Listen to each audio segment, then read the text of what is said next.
చంద్రబాబు నాయుడు ఏమంటాడంటే ఈ gas petrol అవన్నీ బ్లాక్ మార్కెట్ చేస్తున్నారు, జాగ్రత్త, ఒళ్ళు తాళ తీస్తాము, బ్లాక్ మార్కెట్ అని చెప్పేసి అని బెదరగొడుతున్నాడు. అసలు సప్లై లేకపోతే వీళ్ళు బ్లాక్ చేసేది ఏముంది ఇక్కడ అంటే ఎందుకు ప్రాబ్లం వచ్చింది?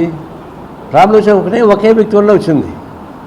అమెరికా అధ్యక్షుడు ట్రంప్ ఏకపక్షంగా ఆయిల్ ఉత్పత్తి దేశాల మొత్తం మీద ఏకపడిన దాడులు చేస్తున్నాడు. వెలుగుల రెండవ అతిపెద్ద ఉత్పత్తి దేశం అది ఆయిల్. దాన్ని బెదిరించని ట్రై చేశాడు. దొంగకపోతే దేశాధ్యక్షుడిని భారతదేశం వెళ్ళిపోయాడు. మనం ఒకప్పుడు రాయలసీమలో ఫ్యాక్షన్స్లో కిడ్నాప్ చేసేవాళ్ళు, వీళ్ళకన్నా మించిపోయాడు ట్రంప్. దాని ప్రకారం అబ్బాలంటున్నారు. ఇప్పుడు మనకు రష్యా వాళ్ళు తక్కువ రేటుకి సరఫరా చేస్తారు, ఇరాన్ తక్కువ రేటు సరఫరా చేస్తారంటే అమెరికా వద్దు కాబట్టి ఆపేశాడు. ఇప్పుడు ప్రపంచం మొత్తం మీదుగా ఆయిల్ ఉత్పత్తి దేశాలని ఆయన కంట్రోల్ పెట్టుకొని ఆయన కంట్రోల్ లేని వాళ్ళ దేశాలను మీరు కొనడానికి వీలేదని భారతదేశాన్ని ఆపించాడు. దేశానికి ఆగిపోయింది. అంటే మొత్తం కాలు దూరుతుంది ఎవరు? ట్రంప్. అలాంటి రాజకీయ దుర్మార్గంగా ట్రంప్ని ఒక్క మాట కూడా అనకుండా మోడీ మన ప్రధానమంత్రి ఒక్క మాట అంటే ఒక్క మాట కూడా అనలేదు. ఇంత అన్యాయం కదా. ఒక దేశాధ్యక్షుడు కిడ్నాప్ చేయడం ఏంటి, ఇరాన్ పైన దాడులు చేయడం ఏంటి, స్కూళ్ళ పైన దాడులు చేయడం ఏంటి అని చెప్పేసి ఒక మాట ఎందుకు అనలేకపోయారు? ప్రపంచం పెద్ద దేశం కదా మంది, ఇది పార్లమెంటరీ వ్యవస్థ మంది. ప్రపంచం భారతదేశానికి ఒక ఔన్నత్యం ఉంది, నాన్ అలైన్ మూమెంట్, అది ఉద్యమానికి నాయకత్వం వచ్చిన దేశం ఇది. అలాంటి గొప్ప దేశం దయగైతుండే దురాక్రమణని ఖండించకపోవడం అనేది చాలా ఘోరం. పైకొచ్చు ఇజ్రాయెల్కి మనకి ఎప్పుడు దౌత్య సంబంధాలు లేవు, అది ఒక టెర్రరిస్ట్ దేశం అది. ఆ దేశంతో ఫస్ట్ మోడీ పోయి సమాధానం పెట్టుకున్నాడు. ఆయన పోయి ఇజ్రాయెల్తో పోయి మాట్లాడి వచ్చాడు. మూడో రోజు బాంబులు స్టార్ట్ చేశారు ఇరాన్ పైన.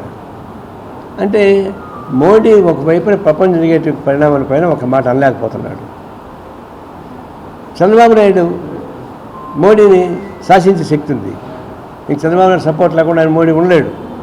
ఈయన సపోర్ట్తో ప్రధానమంత్రి ఉన్నాడు. మరి నువ్వు దేశంలో ఇంతకుముందు 3-4 ప్రధానమంత్రి తలకాయలు మార్చేవాడు కదా, దేశంలో నువ్వు గొప్పవాడు కదా, అమెరికా దేశంలో నేను పొగుడుతున్నాయి కదా, ఒక మాట ఎందుకు చెప్పకూడదు ట్రంప్కి? అయ్యా నువ్వు మంచిది కదా ఎందుకు చెప్పలేకపోతున్నాడు? ట్రంప్ చూసి ఎందుకు నెక్క తడిచిపోతా ఉంది? ఎందుకంటే భయపడాలా? భయపడి దాన్ని డైవర్ట్ చేయడానికి ఏమంటున్నాడు? వీడికి వచ్చి మీరు పొదుపు వాడండి అంటున్నాడు. ఈయనేమంటున్నాడు? వాళ్ళ జనాభా పెరిగింది, మన జనాభా తగ్గింది, కుటుంబ నియంత మనం పాటించాము, వాళ్ళు పాటించలేదు, అందువల్ల మనకు సీట్లు తగ్గిపోతున్నాయి, అందువల్ల మీరు బిడ్డలు కనండి అంటున్నాడు. యంత్రం ఆయన ఏమన్నా బిడ్డలు కనడానికి? యంత్రం ఆయన ఏమన్నా? సౌలభ్యం కోసం ఫ్యామిలీ వస్తూ ఉంది. ఇప్పుడేమంటాడు? 30,000 ఇస్తా 3వ బిడ్డకి, 40,000 ఇస్తా 4వ బిడ్డకి. అంటే ఏలమా? సంతలో ఏలం వేసేది అది. ఆ 30,000 ఇస్తే ఎంత వస్తుంది? వాళ్ళు డైపర్లకు సరిపోదు కదా. నేను ఉందా? వాళ్ళు డైపర్లకు సరిపోతాయా 30,000? జీవితాంతా అట్టు చేస్తారు. అందుకే మేమేమంటే నీవు చిలిపి చేస్తున్న మానుకు కేవలం ప్రధానమంత్రి మోడీ చేసేట దుశ్చర్యకు వ్యతిరేకంగా మాట్లాడడం చేత కాకుండా ఆడవాళ్ళని బిడ్డలు కానీ ఇంకోటని చెప్తా ఉన్నాడు. పని నీ మాట అన్నాం ముఖ్యమంత్రి కాబట్టి మా కర్మగాలి. ఇప్పుడు మీ మాట ప్రకారం కానీ అందరికీ ఆ పిల్లలకి జీవితాంతరం మేము పోషిస్తామని చెప్పేసి ఒక అగ్రిమెంట్ రాసేయండి, ఒక చట్టం చేయండి. నా ఆజ్ఞ ప్రకారం ఇప్పటి నుంచి 3వ బిడ్డ 4వ బిడ్డ కనుక్కుంటే వాడు పోషణ మొత్తం జీవితాంతం పోషణ మొత్తం మేము చూస్తామని చెప్పేసి ఒక క్యాబినెట్ తీర్మానం చేయండి. ఒప్పుకుంటాం. చేయగలరా? చేయలేనప్పుడు నోరు మూసుకొని ఉండాలి. నిజం చెప్పని చేతకర్త నోరు మూసుకొని ఉండాలి తప్ప ఈ విధంగా డైవర్ట్ చేయడం కరెక్ట్ కాదు. అందువల్ల ఇవన్నీ ఆయిల్ సంబంధించినటువంటి క్రైసిస్. ఇది సహజంగా వచ్చిన సంక్షోభం కాదు. ఇది మానవులు చేసిన పని, ట్రంప్ చేసిన పని. ట్రంప్ వల్ల ప్రపంచం బాధపడుతూ ఉంది, దేశం బాధపడుతూ ఉంది. దీనికి వ్యతిరేకంగా పోవడం సాగించాల్సిన అవసరం. ఆ విధంగా ఫైట్ చేయకుండా కేవలం తూతో మంతం చేసుకొని మీరు దుబారా తగ్గించంటారు. నేను చెప్తున్నా, స్వాతంత్రం వచ్చిన వరకు ఇప్పటిదాకా అత్యంత విలాసవంతమైనటువంటి జీవితం గడిపించేది మోడీ. రాష్ట్ర ముఖ్యమంత్రుల్లో అత్యంత విలాసం నడిపించేది చంద్రబాబు నాయుడు. వీళ్ళిద్దరే అత్యంత విలాసవంతమైన పద్ధతి జీవితాన్ని అనిపిస్తున్నారు. ముఖ్యమంత్రి కావచ్చు, కానీ గతంలో ముఖ్యమంత్రి 3 మాటలు ఉన్నాడు కదా, అప్పుడు ఇటు చేశాడా? ఇంత విలాసవంతమైనటువంటి జీవితం అనుభవించాడా? ఇప్పుడు అనుభవిస్తున్నాడు. ఆయన ప్రత్యేక విమానాలు ఏంటి, ఆ గొడవ ఏంటి, నీకు చెప్పక్కర్లా. అయ్యా ప్రధానమంత్రి గారు, మీ జీవితం గొప్పది, మీరు విలువైన జీవితం మీది, మీకు సెక్యూరిటీ తగ్గించేస్తే ప్రమాదం వస్తుంది అని చెప్పని వందే మాతరం కాకబట్టేవాళ్ళు చెప్తున్నారు. ఏం కొంపలు ఊడిపోతే ఆయనకి? ఒకటి గుర్తుపెట్టుకోండి, స్వచ్ఛమైన రాజకీయాలు చేసేవాళ్ళకి ఎవరికి గన్మెన్లు అక్కర్లేదు. రాజకీయాలను అడ్డం పెట్టుకుని క్రిమినల్ పనులు చేస్తారు, వాళ్ళకి రక్షణ అవసరం. మొత్తం లెక్కలు తీయండి. రాజకీయాలు అడ్డం పెట్టుకొని ఎవరైతే క్రిమినల్ యాక్టివిటీ చేస్తారో వాళ్ళకి రక్షణ అవసరం, మిగతా వాళ్ళకి అవసరం లేదు.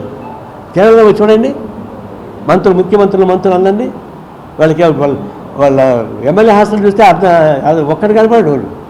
వాళ్ళ మంత్రులు వస్తారు, ఎంతమంది వస్తారు దీనికి? అందువల్ల మీరు చేసేటువంటి క్రిమినల్ యాక్టివిటీస్ని రాజకీయంగా గొడుగు పెట్టుకుంటే మీకు రక్షణ అవసరం ఉంటుంది. లేకుండా మంచిగా చేయండి. ట్రైబల్స్ ఉంటారు అక్కడ, ట్రైబల్స్కి రక్షించి నక్సలైట్స్ ఇస్తారు. కానీ నక్సలైట్ చంపేస్తే ట్రైబల్స్ వెళ్ళిపోతారు. ట్రైబల్స్ వెళ్ళిపోతే ఫారెస్ట్ ల్యాండ్ మొత్తం వాళ్ళకి ఇచ్చేవచ్చు. అది కుట్ర. ఈ ఫారెస్ట్ ల్యాండ్ని మార్చడానికి అధ్యక్షుల్ని అనుకూలంగా పెట్టుకున్నారు. నక్సలైట్ పేరు చూపించి నక్సలైట్లు చంపేశారు. ఆదివాసీలకు రక్షణ లేకుండా చేశారు. అత్యంత అమూల్య సంపద తీసుకెళ్ళి కార్పొరేట్ కంపెనీకి అప్పగిస్తున్నారు. అంతమంది అన్నలు అని చెప్పేవాళ్ళండి, ఇప్పుడు అన్నలు లేరు. వాళ్ళ ఇష్టం. ప్రతి ఎమ్మెల్యే ఒక రాజు. అందులో ఇప్పుడు చంద్రబాబు నాయుడు ఏం చేశాడంటే, ఆయన ఫోన్లో రానియకుండా ప్రతి ఎమ్మెల్యే చేసిన ఆంబోతులు వదిలేశాడు. మంత్రి ఆంబోతులు చేస్తారు, దేవుడికి వదిలేస్తారు. దేవుడికి వదిలేక ముద్రేస్తారు. అది ఎక్కడ దూరం పోయి దాన్ని ఏమనకూడదు, దండం పెట్టాలి. నేను తిరుపతి మార్కెట్లో చూసేవాడు, ఆంబోతులు దాడి చేసేవి, అవి దండం పెట్టాలి, దాని జోలికి పోరు. అట్లా చేసిన ఆంబోతుల్లాగా అందరు ఎమ్మెల్యేలు వదిలిపెడితే వాళ్ళు సీసీ ఎప్పుడో చెప్పాడు, అగ్గిపుల్ల సబ్బు బిళ్ళ కాదేది కవిత ఖరారు.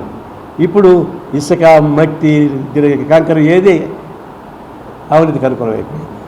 మొత్తం మేసేస్తున్నారు. పొలాలు మాయమైపోతున్నాయి, గుట్టలు మాయమైపోతున్నాయి, చివరికి మామూలు మట్టి కూడా మాయమైపోతా ఉంది.